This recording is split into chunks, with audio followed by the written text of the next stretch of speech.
And if you may recall that in September, when we kicked off the 2022-2023 education season, if you will, we began with a lesson on theophany because of the beauty of God. So we're kind of seems appropriate. And I love the way the church puts theophany right at the beginning of what's our calendar year, because it's all about newness and light and all the things we're going to talk about today. And if you were here on Friday at our church, our priest, Father Demetrius Antiochus, has a very childlike manner, not childish, childlike, which is it's a compliment. It's great, and he makes it fun with the kids. And I love that service. And I actually went up to him and I said, I need a little help up top. And he patted me more with the holy water. so it was pretty good. They had a service? Oh, yeah. Every January 6th, we have there's several services leading up to the Theophany service. But I want to take a deeper dive, like I've been doing all year, hopefully not too deep where it's boring. But I want to take a deeper dive into Theophany and really talk about what's going on. And it's really suited for the theme we've had this year about beauty, goodness, and truth, because there's so much beauty in the whole our understanding of theophany. By the way, if it gets too hot, just turn that off. I'm starting to feel the heat. So, in the Greek word, we know, especially for those that are really good Greek speakers, it derives from words that mean theos, God, and then appearance, a manifestation of God. So, but theophany we celebrate it every January 6th, but it's also a reminder of something going on that's eternal. It's not just relegated to a specific date on the calendar year. And a lot more of what we commonly think or discuss about it, if we talk about it at all. It's really more of a glimpse of a point in time where human consciousness, our ability to understand, meets something eternal. That's an eternal truth that's going on, eternally. And then, of course, for us, as we think about it, pray about it, we can bring it into our everyday experience and let it elevate our thought, elevate our heart, and have a deeper experience of reality, so to speak. So, to me, it's a reminder of the sacramental nature of reality we believe as Orthodox Christians, who are everything and everybody points to God. And Joseph and I were just talking before we came in that we always say God is everywhere present and fills all things. All goodness is God's goodness, no matter where we find it. And we have to be careful, especially in days like today, where there's so much divisiveness, not to think that God's not present just because somebody or something is not behaving like we think or something like that. We have to see deeper and look deeper and be like those questions I asked you earlier. Yes, you do. I like your question. You make me think. Because it was all based off stuff that people had told me before. Right. And there's a lot of, we're digital this morning, and there's a lot of internet stuff and digital stuff, and everybody's saying different things. And sometimes it gets overwhelming. Who's right? Who's wrong? What's true? What's not true? And it gets difficult. That's why it's very important for us to always, day in and day out, maintain our prayer life so we can have that discernment that helps us separate what's true and not true, but also helps us stay connected with other people, because most of the time our experience of God is through other people. Let's face it, most of us don't have some sort of really, really cool, wild experience, right? It's usually the love of God is manifested through the people we encounter. Let me just start with a question. So, we usually associate theophany with, baptism, right? Water, Christ's manifestation of the Trinity. But what else? What else? Theophany is called, it's the feast of Christ's baptism, but it's also referred to as the feast of something else. Anybody remember or know that? Yeah, feast of light, a feast of illumination. And there's a monk in Australia who writes this. He said, absolutely everything in the world is theophany. This means that everything in creation, from angels to atomic particles, is the revelation of God. The Greek word theophania means something like God made apparent or God shining forth, right? So, feast of light. So, where else in the Gospels besides the baptism of Christ, where else do we get a glimpse of this light of God? Isn't it we get it in when John was baptizing other people? No, not there, but The resurrection. resurrection, of course, transfiguration. Yeah. So, so we see this whole association of this, or pointer to this light from the beginning, from the front of the Bible to the back of the Bible. There's a lot about light, and then we see in the Theophany service. Sometimes it's hard to pay attention, to me at least, because my mind wanders to all the hymns that are going on. But there's a lot of, one priest told me years ago, the theology of the church is contained in the hymns of the church. But of course, sometimes just listening to the hymns, you need someone to help you unpack it. But as I was putting this together, I was reminded of the hymn we heard on Friday that said, when thou, O Lord, was baptized in Jordan, the worship of the Trinity was manifested. The voice of the Father bore witness to thee, calling thee his beloved Son.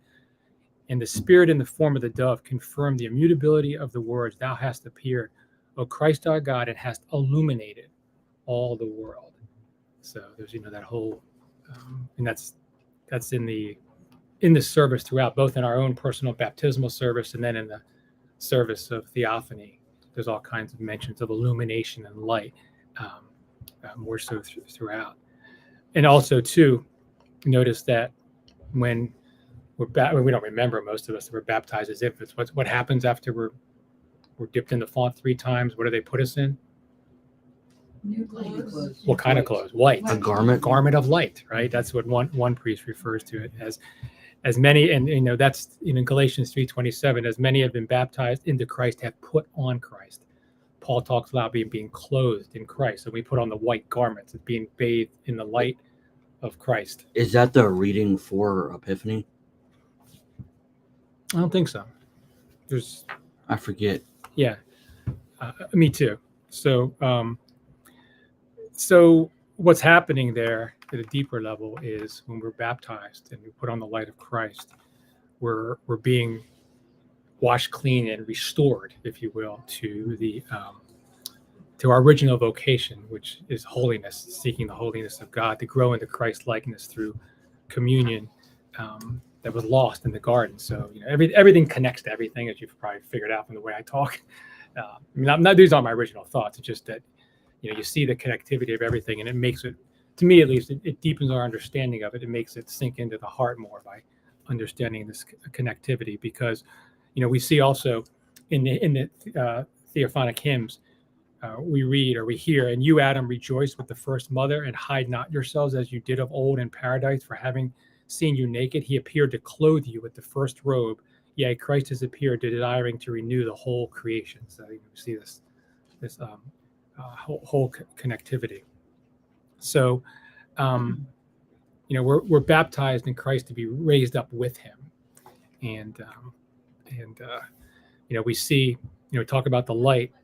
We talk about the connectivity. We go back to Genesis. What's the first words that God said? Let there be light. Right? Yes. And what's happening? His Spirit's hovering over the darkness and the waters, right? And in the correlating text of the Gospel of John, which is it connects to Genesis 1. John talks about Christ being the light of the world, came into the world, but the darkness didn't receive him. Christ himself says, I'm the light. So I think to understand this better, it's interesting to juxtapose the light and the darkness. So, we know darkness means the absence of light, one definition. But for those of you that know the Greek, you remember the word that's used a lot in the New Testament to talk about darkness, and then what that word means? I have to admit, once I say the word, maybe I'm pronouncing it wrong, but I have the humor of a 12-year-old boy, and it sounds like another word in Greek that you shouldn't say. So as I was putting this together, I was kind of laughing. Give you a hint. Scotia. Yeah. I know. Is the other word a cuss word? It is. And we're not going to say it. Again, I always say this is a family show, despite my inclination towards humor that's not really appropriate. I did start giggling when I put it. But Scotia. So it's actually, I listened to, I shouldn't say, forget it. I'm not going to go there. I was listening to an English person try to pronounce it, and they said it the wrong way. Anyway, but according to, what does it mean? So at least my research shows that it means this, but sometimes I come in here and real Greek stuff, no, it means this. But what does it mean? What type of darkness are they talking about? Anybody know? Maybe a sinful darkness? Sinful darkness. Darkness of evil. Yeah, darkness of evil. One priest, Father Basil, who I read his daily daily blog, he said he characterized it referring to spiritual ignorance and moral corruption. And so, to me, they're two different things. Wait, darkness? You said? He said when this word scotia is used a lot, it's meaning spiritual ignorance and/or moral corruption. And I think that, and in this, I started thinking about that. Christ. We talked a couple lessons ago. We've talked about it a lot. How Christ is a light in the darkness. Paul talks about how a light shone out of the darkness, which transforms the darkness. So I think that, and then it talked about how the darkness does not receive the light. So, John, you're being summoned. So I'm gonna leave stuff here. okay. I'll be like another minute. Okay. I'll just come down. Excuse me. We have in our church today, in addition to Vasilobita Sunday, it's also parish council elections. So somebody is going to bear the albatross of being the parish council president in a few minutes.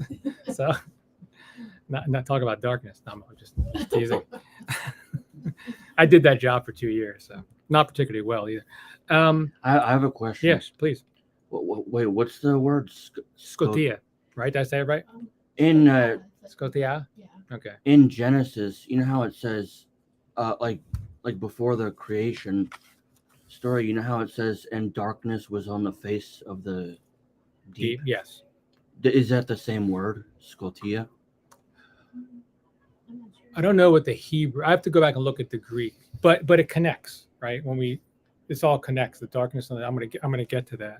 Because I know in Genesis it says, and darkness was on the face of the deep. Mm-hmm. That's why I was wondering. Yeah, and that's meaning. We're going to talk about that today, God willing. That's the importance of what that says in Genesis for how it relates to theophany. Because wouldn't that have meant there was nothingness, like before the light, right? Yeah, actually, Like that's there was nothing. we call what's the Latin ex nihilo, out of nothing. That's really a hard concept to think about because there was a fantasy story years ago, early '80s. They made a movie of it called The Never-Ending Story, I've heard of that. where what was happening was nothingness was taking over everything. But the problem we have with our brain is we really can't think of it. What is nothingness, right? It's not. I think about that sometimes. Yeah, we don't really. It blows our mind. And then some of the deeper holy fathers talk about it, like Saint Maximus the Confessor, Saint Dionysius the Areopagite. There's other ones that really get very deep theologically. But for example, Joseph, somewhere in my notes, Saint Maximus talks about it like this. He said, God was so good that his goodness could not be contained within himself. It poured forth outside of himself in a cosmic theophany over the face of the darkness. So the appearing of ultimate beauty caused, this hurts your head, caused non-being to forget itself, to renounce itself, to leave behind its own self and come to be. So That's weird to think about. yeah, to me, the practical way to wrap our brains around that without having the need to take Excedrin migraine is just remember that more of the goodness of Christ we assume in our hearts, more that it becomes who we are inside and pours out, is we're recovering our vocation. And we're not becoming more fully human because we're already created fully human, but we're realizing the fullness of our humanity as Christ is. So that's why. Doesn't Genesis kind of point to Christ?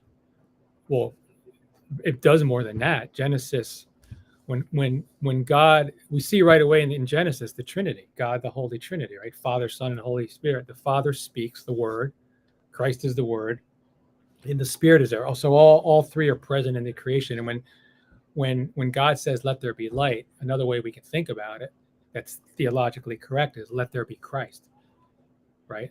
Because that's God. God is pouring outside himself. He wants to share his love and light with humanity. So these things were created for us, God's love. And much like in some respects,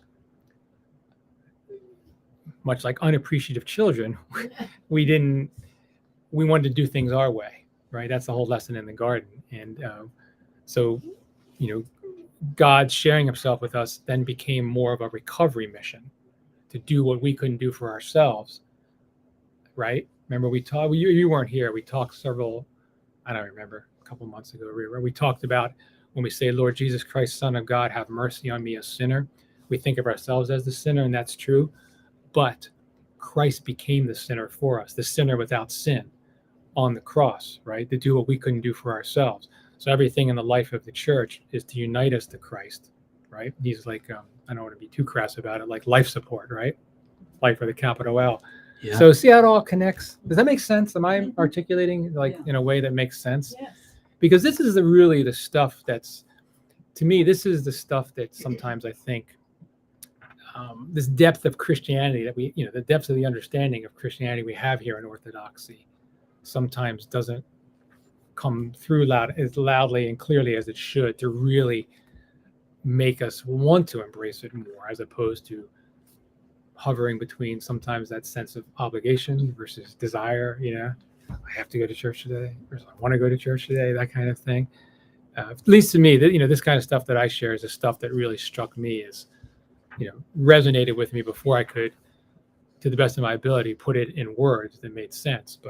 But see, that's what's, you're asking a good question, because what we're talking about today, Theophany, is so connected to what happened at the beginning of Genesis. Make sense, Joseph? Yeah.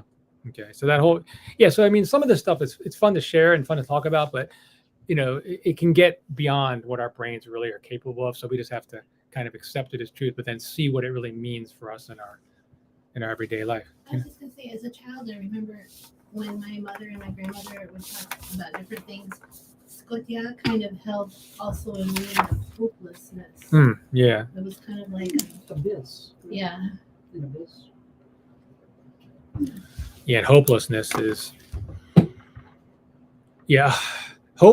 really, we've talked about before too, is sometimes the difference between life and death at all levels, physical and spiritual. I mean, we believe that there's physical death because it's the inevitable outcome of spiritual death. But when people lose hope, that's when we see a lot of, they just, we've talked about it too, how in the concentration camps, those of you that read Viktor Frankl's book, Search for Meaning, he noticed that. Was he a Christian? No, he was Jewish. But remember we talked about earlier, God is everywhere present, fills all things. Wherever there's goodness, there's God. So he had a lot of goodness. He understood a lot. He watched people in the concentration camps, big, strong men, die sooner than those who were frail because they had lost hope or they had nothing to hope for. So it's hopelessness, darkness is probably the ultimate darkness. But there's a level of, depending on how we interpret this word, the spiritual ignorance can be an innocent ignorance, right? I like that you said that. It can be. I mean, wouldn't we all, and maybe we probably all were and still are to an extent spiritually ignorant, just different levels. But think back on a time in your life where you can think back, oh, I didn't know that, but now I know it now, but I'm always saying that. Well, hopefully we all are, because we really truly can't understand anything without humility, right? You really, the Holy Father said that's collectively, that's the root virtue where all virtues flow from, even love. But I mean, those are, we can say those words, but to really, the more we have humility, the more we feel less of a need to show ourselves, even express ourselves, whatever, where it really becomes about another. That's when a lot of understanding sinks in and we become less and less ignorant in the innocent way, right? Because it's hard. So much of what blocks us from understanding is our mind directed this way. So humility replaces our ego. Yeah. And ego is what often, how do I say this? It gets in the way of understanding our story. Like, let me try to relate it like this. Have you ever had a time in your life where you're going through something pretty bad, pretty rough? And while at the same time you're going through it, you remain cognizant that and feel it too, that God's love and God's presence is there directing you to a purpose you may not understand, but you're humble enough to recognize that. Humility helps us understand that. Ego says, why me? This is not fair. And maybe it's not fair, but still that type of mentality gets in the way of our growth, because it blocks our understanding. We would all like, I think, have a life and world without suffering, but the cross is about not eliminating suffering for now, but being present within our suffering. And there's always something transformational within that.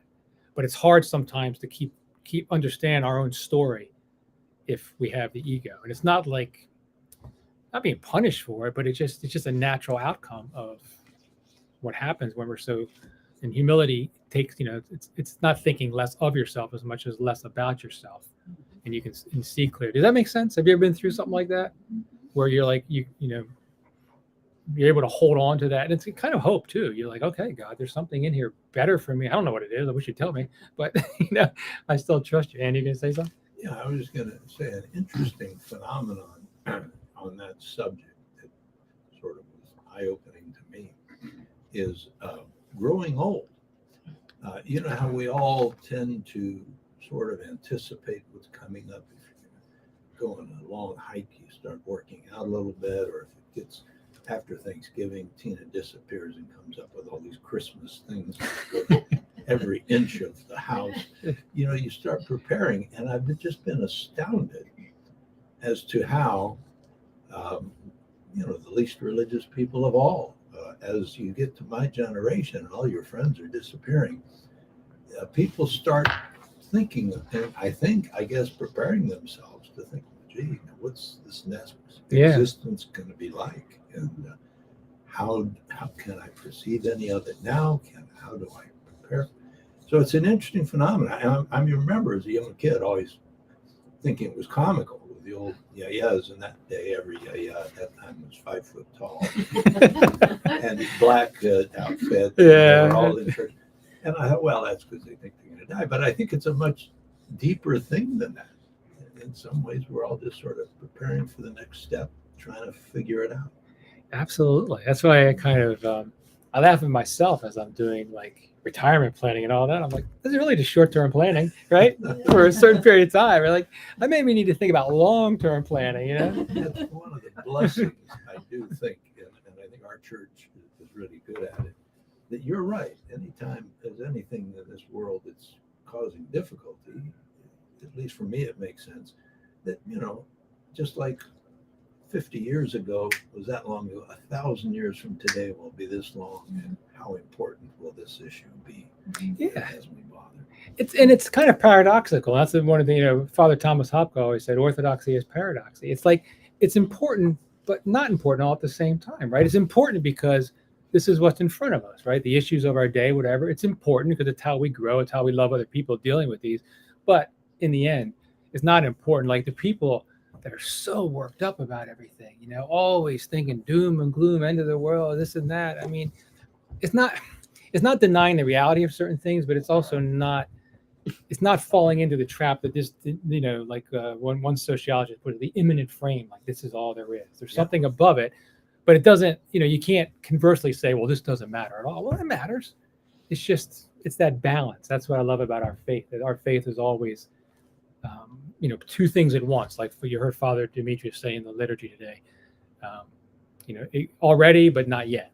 I mean, we have all these wonderful contradictions that are all true at the same time, but it keeps us.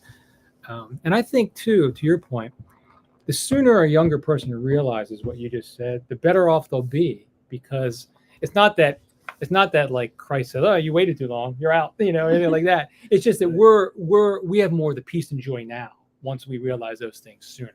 That's really if you want to look at it like in a benefit analysis, the benefit does. Go ahead, Tina. I was just going to say, when you talk about losing the ego, I think you can also look at all of those around you and say, well, this bad thing's happening to me. But if you draw back your ego, you can look around and see people going through much worse things than you're going through, and be grateful that what's happening to you is so much less than what's happening to other people. Yeah, and I think if you pay attention close enough, if you're alert, you'll, all of us will find when we're going through something, God usually sends us stuff just to what you're talking about, to help us, but we miss it a lot because we're so focused on ourselves that we don't always see that experience of the other person. And of course it gets challenging too to tell somebody when they're going through something, oh, you don't have as bad as that person. That's not really what they want to hear. So yeah, And maybe that's not your role. exactly. And that's Your another role thing. is to be empathetic But we feel the need to talk sometimes more than listen. I'd experienced the other night. It's my daughter just holding my tongue. It was so hard. I just wanted to preach, teach, lecture, and say, "See." But had I done that, I would have messed up things. She wouldn't have come to conclusions by herself and whatever. So yeah, you're right. I mean, really, and we talked about it earlier, Joseph, too. And I've said in here before, everything in our faith is really from the inside out, not the outside in. It starts with us, ourselves, and then those right around us in our homes, and then those right around us outside our homes that we deal with all the time, and then people we deal with occasionally. If we're sober-minded, like the Bible talks about, Like all those things help us. God puts in our path to help us grow and serve others, right? And He's like I was just gonna say, like I was talking about with my brother. Sometimes he'll say which one? Which one are you talking about? You talked the about one two that brothers. the one that I said is a full-blown communist. Okay, that brother. Okay. And he even admits it too. Like sometimes he'll say stuff and I'm like, I just want to say something. Like I just want to take his head off. And it's like, and there'll be like a voice, inside me. It's like, calm down. Holy Spirit. I believe it is. Yeah. It's like calm down. You know what'll happen if you say something. Yeah. Well, you don't ever. I mean, we see this in the scriptures a lot too. Christ did this. Christ often withdrew a lot from certain situations, not because he was afraid, obviously, but he was always thinking about the agitation of the other person, the salvation of the other person, and if his actions or words are going to drive that person further away. I mean, one that comes to mind is when Herod Antipas, when Pilate sent him to Herod Antipas, and Herod Antipas treated him like a court magician. Do a trick. Christ didn't say anything because he knew Herod was already completely antagonistic. It would just drive him further away. So, and that's hard because, I mean, it's hard. I think it's hard for us just to keep our mouth shut in general, whether we're extroverted or introverted, but it's hard to keep in mind what's important first and foremost is keeping the relationship intact. So when the moments are right, and the Holy Spirit prompts you to share and be a benefit to that person, you're there. You haven't destroyed it through your big mouth. Like sometimes my brother will say things and it's like, how could somebody think that? Like, how could someone, think that way? But it's an opportunity to have a better dialogue because people think what they think for reasons, and most people aren't stupid. We all fall in that bell curve in some reasonable place, and it's really important to get to know what someone's thinking, what their experience is, where they're coming from before, we're so quick to judge. And, not to get political, but I think he learned a lot of it, in the college and, in the university.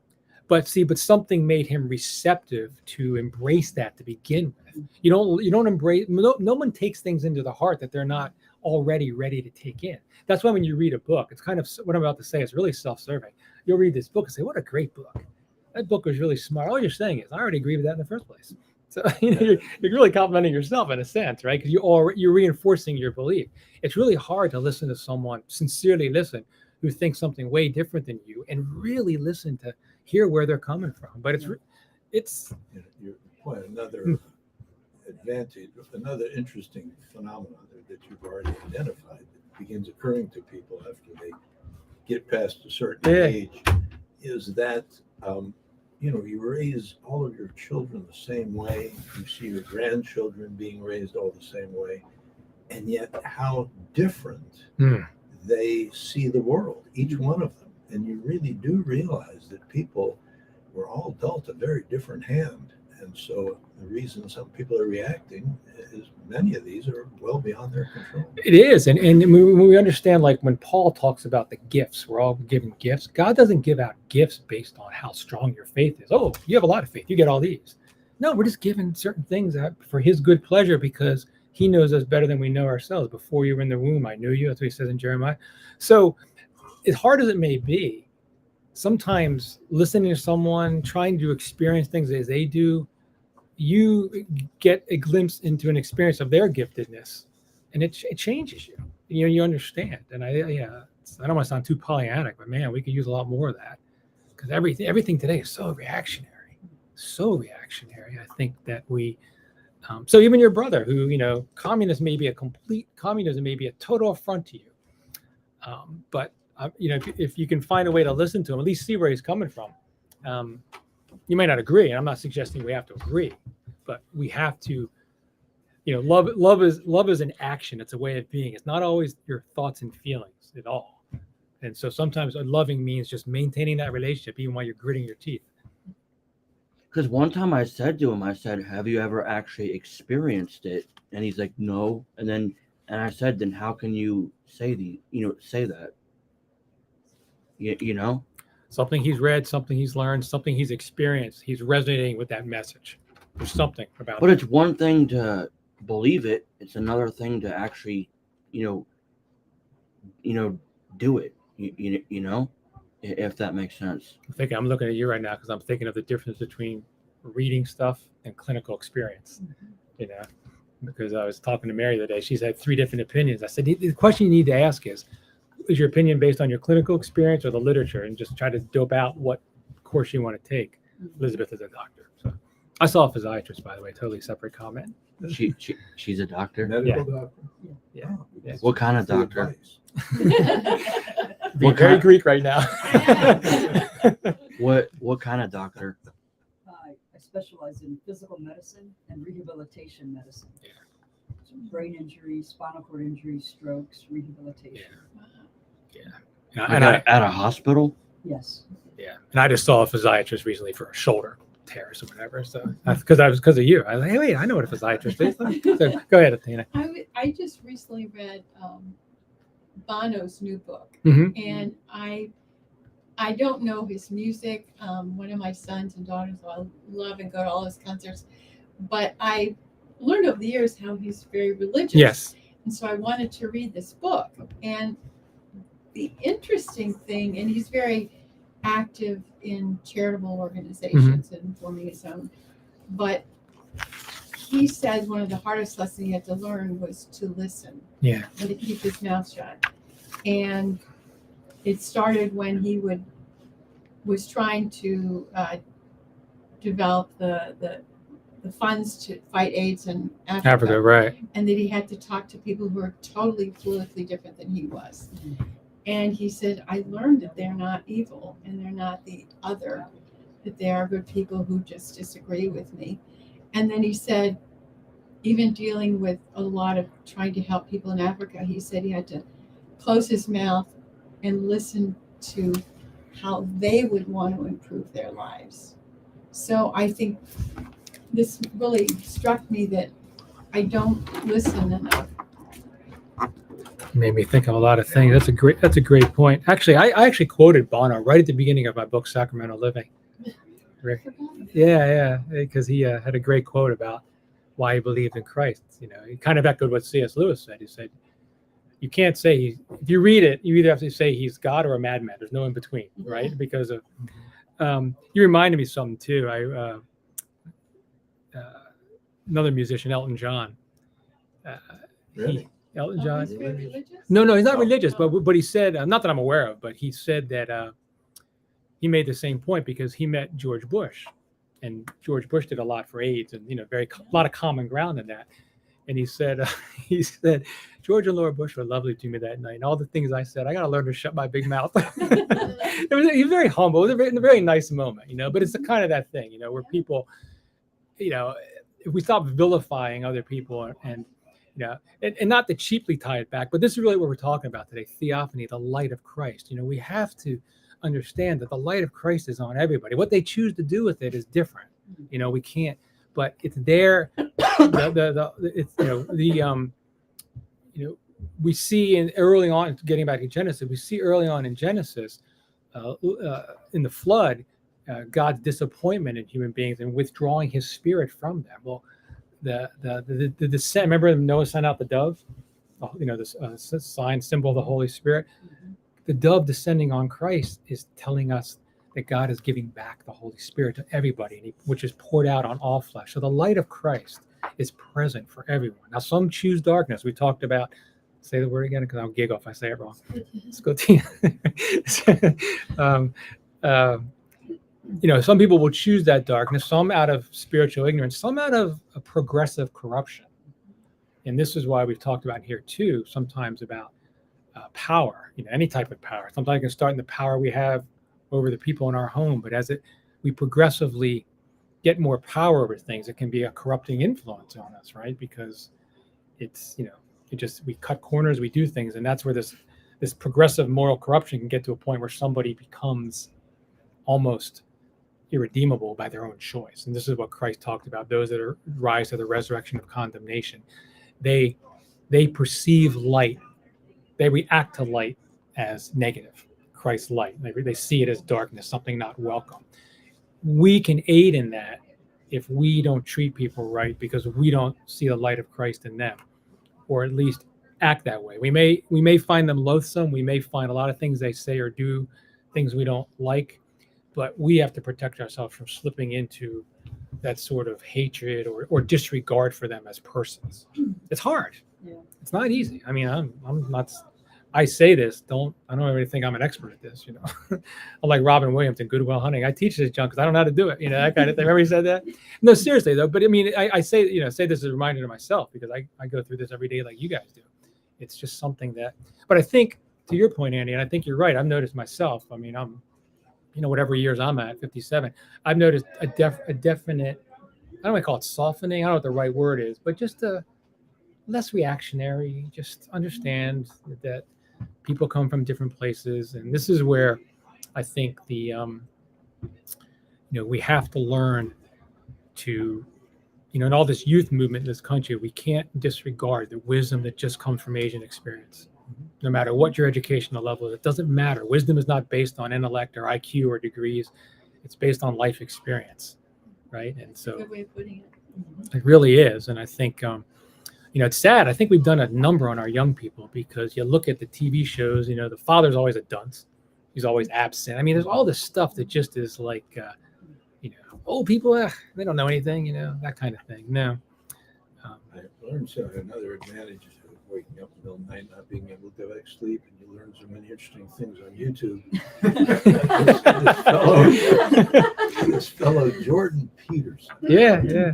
Who says some things that people can't agree with, but also has some real insights. And he said something I thought was absolutely fascinating, talking about young kids in college and what they're learning, and they should be educated and into all these issues. And he made a point. He says, yes, they should get into these issues and get educated, but they should not, from what they conclude with the little bit they've learned, go out into society and tell everybody, okay, you're not going to be able to do this anymore because I've reached.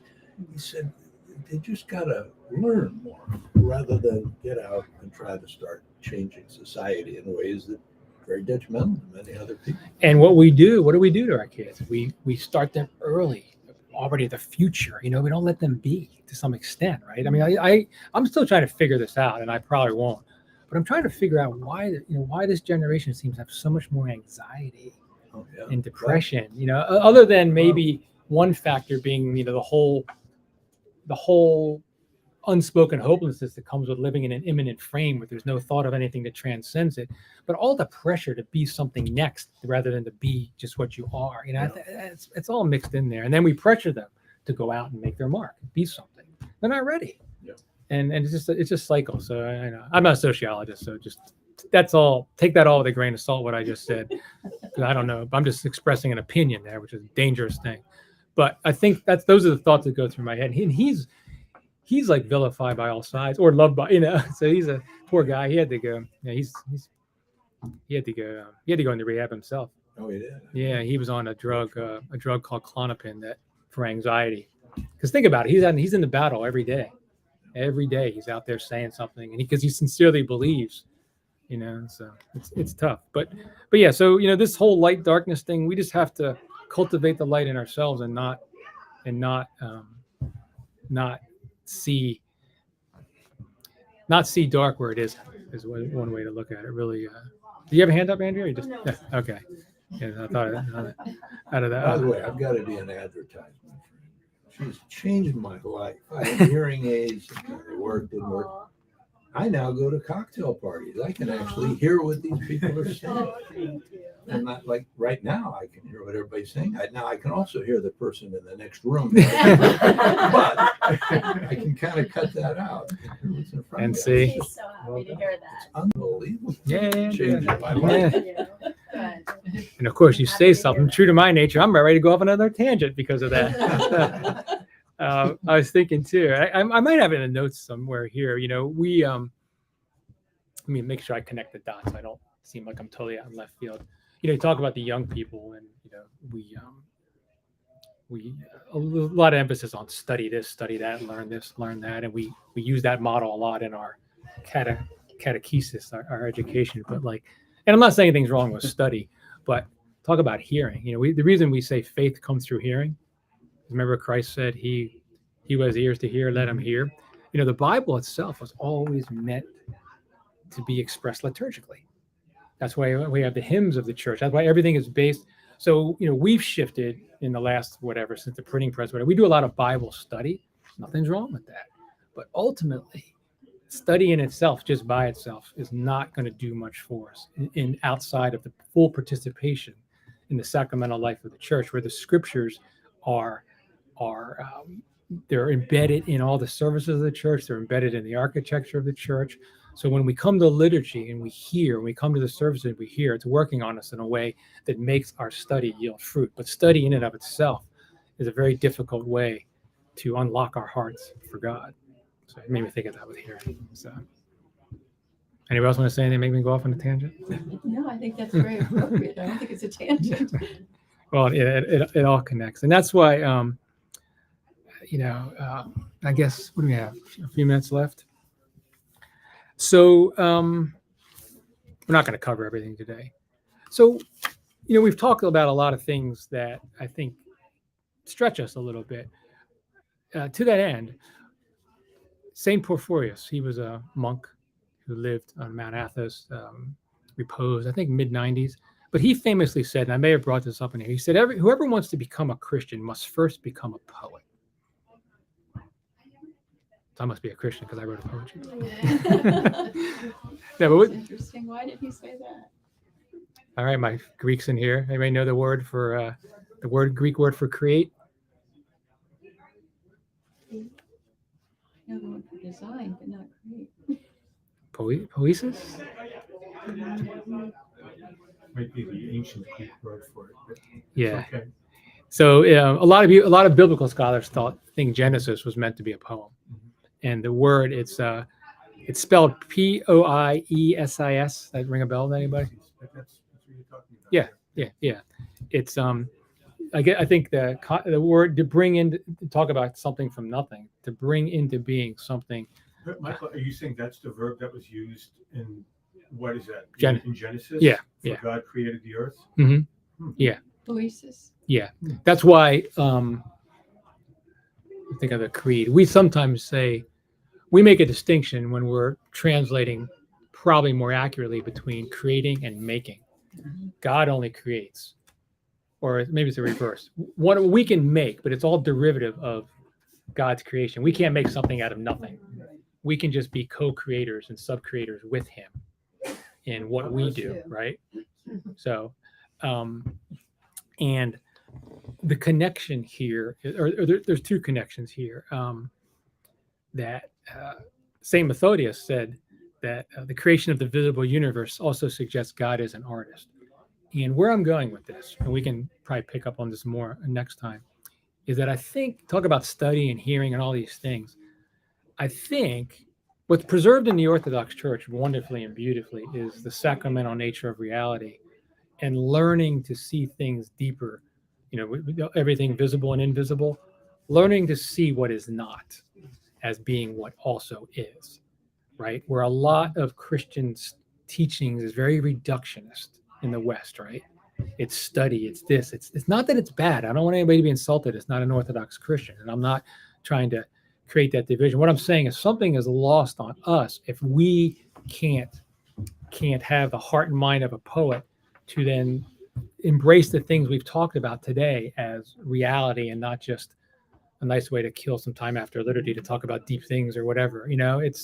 It really helps us see and understand things deeper. Make sense or no? Are you talking about maybe making it more part of your heart than your Yeah. head? Yeah. And this is why let me just ask a question. Well, so most, if you look at the prayers, the daily prayers of the church, right? The prayers of the hours that the monks pray, and lots of our services, not necessarily in the liturgy, but lots of our services have the Psalms, right? There's a reason for that. Father John Oliver says, because the Psalms are inspired poetry, they unlock a door within us. Who's John? Father John, he's a priest. He's a modern priest. I've met him a couple of times. You probably wouldn't remember me, but we've met and shook hands and been at conferences together. But he also does podcasts on ancient faith like I do. He said, because the Psalms are inspired poetry, they unlock a door within us, usually sealed off the text of strict logic. They are songs from the heart for the heart and did not merely float down from the sky to maneuver the pen of a disinterested author.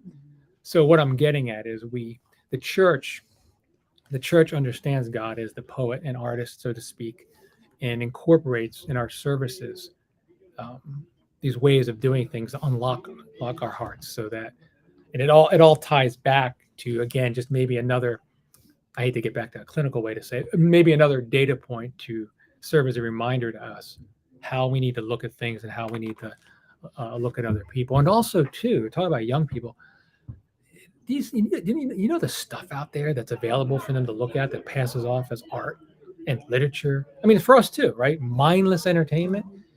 I don't want to sound like a stick in the mud, because I certainly laugh at all kinds of dumb stuff. My daughter and I sit and watch fails and we laugh. I mean, it's like, what fails are? When people do dumb things and wipe out and stuff. But my point is, you and I talked about this earlier. A diet too much of that stuff dulls us, right? And there's so much exposure for our young people today with all this digital stuff. Like remember I was talking about listening to secular music. Yeah. And the news, we talk about all that.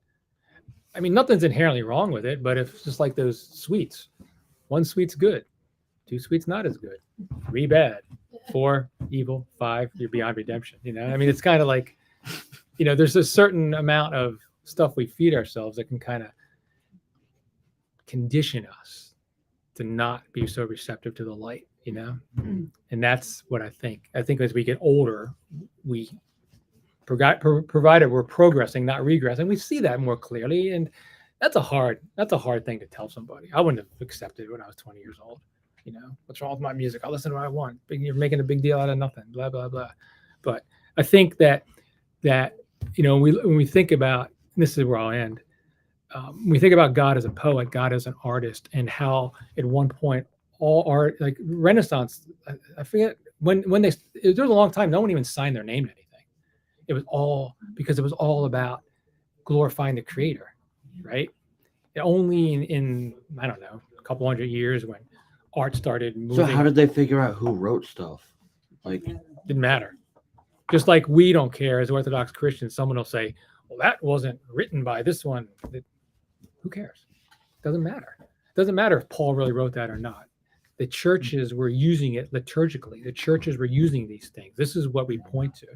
We all get caught up. Well, he didn't write it. It must be fake. I mean, I'll give you an example. One of the most, what I think is maybe the most powerful words in Scripture, go and sin no more. It's in John 8. Everybody knows that was inserted later. That wasn't part of the original manuscript or something like that. So, I mean, but no one cared. Now, looking back in our arrogance, we'll look back and say, oh, I wasn't there. It invalidates it because we're using a standard of judgment that wasn't used before, right? We want to know who wrote the art. We want to know who wrote the poem. We want to know that. We don't, back then, I didn't care. Or like the book of Revelation, isn't it? Like, did John actually write that? Yeah. Mm-hmm. Yeah, that's what I've wondered. John actually wrote that, and it just, it got accepted into the Western Church in the 5th century, into the Eastern Church in the 6th century. And by then, a lot of things were set. And that's why it didn't really get included in liturgical services. But it wasn't because of all these rumors that go around today of why it was banished or this, all that. That's the simple reason, at least according to the scholars I've listened to. So, but yeah, so it's forget where I was going with this. But anyway, it's the point I was really trying to make is that in order to experience the fullness of the light, we have to always be working on things that preserve and unlock our hearts. And it gets down to the very practical choices of what we feed ourselves, how we're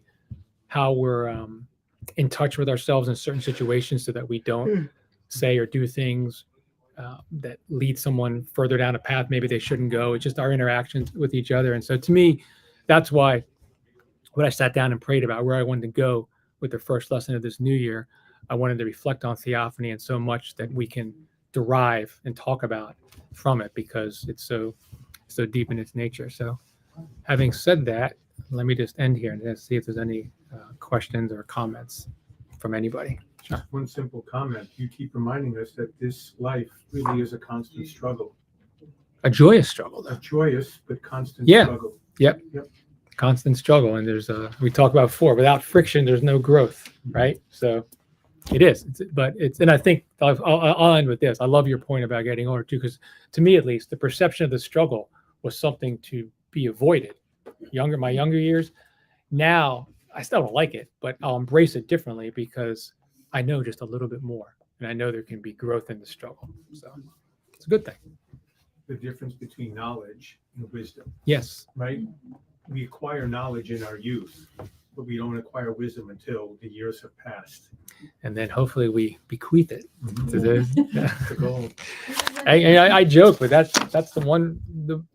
There's a lot of reasons, but one of the reasons I'll do podcasts and videos like this or whatever is I think in my mind I'll be dead and gone, and my daughter, who's way different than me, which is wonderful. I love the fact she's so different than me in many respects, because it just reminds me of, there's people not me, and I'm thinking, maybe later on, Dad's dead and gone, she'll have a record of something to come back to. So we all want to create things for our children and grandchildren to do our best to get the wisdom out that we think we possess. It's another dangerous thing. So, okay. All right. Well, good. It was good being back after a couple of weeks. Thank you all for coming. Please take the rest of those Thank you. sweets. Thank you for those of you that joined online. If there are any questions or anybody listens to this later, the recorded video, and has any questions, just put them in the comment box. I check a few times a week. So God bless everyone. We will have class next Sunday, January the 15th. I don't think there's anything going on here that would prohibit that. Okay. God bless everyone. Take care.